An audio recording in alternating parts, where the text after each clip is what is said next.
Have you ever wondered what grief really is? Is it a series of stages you have to pass through, or something more personal, more complex? In the past few years, with events like the global pandemic, more of us are facing loss than ever before. This has led to a surge in mental health challenges like depression, anxiety, and PTSD. So, understanding how we grieve isn't just an academic question. It's a vital part of our collective well-being. Today, we're going to unpack the fascinating and deeply human process of mourning, moving beyond the well-known 5 stages to explore what really happens inside our minds and hearts when we lose someone we love. Let's start with some basics. We often use the words grief and mourning interchangeably, but there's a subtle difference. Think of grief as the internal feeling, that heavy, personal response to loss. Mourning is the outward expression of that grief, the rituals and behaviors our culture teaches us. Researchers have found that people respond to loss in different ways. Some are resilient, bouncing back to daily life after the initial shock. Others experience a period of deep pain but eventually recover and move forward. But for some, grief becomes chronic, making it incredibly difficult to function. There's also what's called pathological grief, where the suffering is either intensely prolonged or, conversely, completely absent on the surface because it's been pushed down so deep. The journey to understand grief in modern psychology really began with Sigmund Freud. He saw mourning as a process of work. When we love someone, we invest a huge amount of emotional energy, what he called libidinal energy, in them. When they're gone, that energy has nowhere to go. According to Freud, healthy mourning involves slowly and painfully detaching that energy from the memory of the person we lost, so we can eventually reinvest it in other people and in life itself. The memory remains, but it no longer consumes all our emotional resources. But what if we can't let go? Freud called this melancholia. This is when a person refuses to detach, and instead, their ego identifies with the lost person. They essentially merge their own identity with the one who is gone. This leads to a profound loss of interest in the outside world, a drop in motivation, and a deep sense of emptiness. It's as if a part of the self has died along with the loved one. We see this in clinical examples, like when Freud's own daughter, Anna, lost him. Initially, she threw herself into work, a defense mechanism to deny the pain. But over time, through her dreams and self-analysis, she began to integrate the loss, taking on his life's purpose in her own way.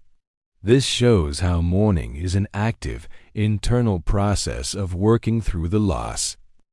Building on these ideas, another group of thinkers, known as object relations theorists, looked back even further into our lives to infancy. Melanie Klein suggested that loss in adulthood can reactivate our earliest, most primitive ways of coping. As babies, we can't see people as whole. We split them into good and bad parts. The good mother feeds and comforts us. The bad mother frustrates us. A major developmental milestone is learning to integrate these parts into a whole, complex person. When we experience a devastating loss, we can regress to this earlier state. We might struggle to hold both the good and bad memories of the person we lost. We might become overwhelmed with guilt, blaming ourselves. Or we might swing to the other extreme, using frantic activity and denial to avoid the pain.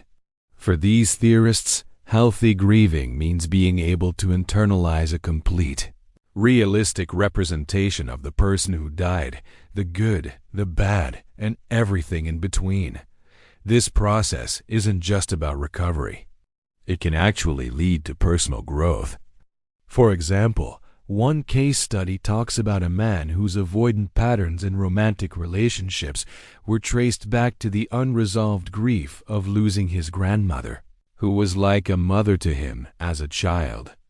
Through therapy, he was able to reprocess that early loss, understand his self-blame, and finally relieve the anxiety and emotional numbness that had plagued his adult life.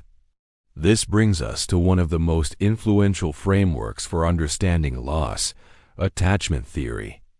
Developed by John Bowlby, this theory proposes that the way we grieve is directly linked to our attachment style, which is formed in early childhood based on how our caregivers responded to our needs. There are generally 4 styles. Securely attached individuals who had reliable and loving caregivers tend to be better at grieving. They can experience the pain but also find comfort in memories and eventually form new, healthy relationships. Anxiously attached individuals who may have had inconsistent care often show more intense emotional distress. They might get stuck ruminating on the loss, preoccupied with the person who died.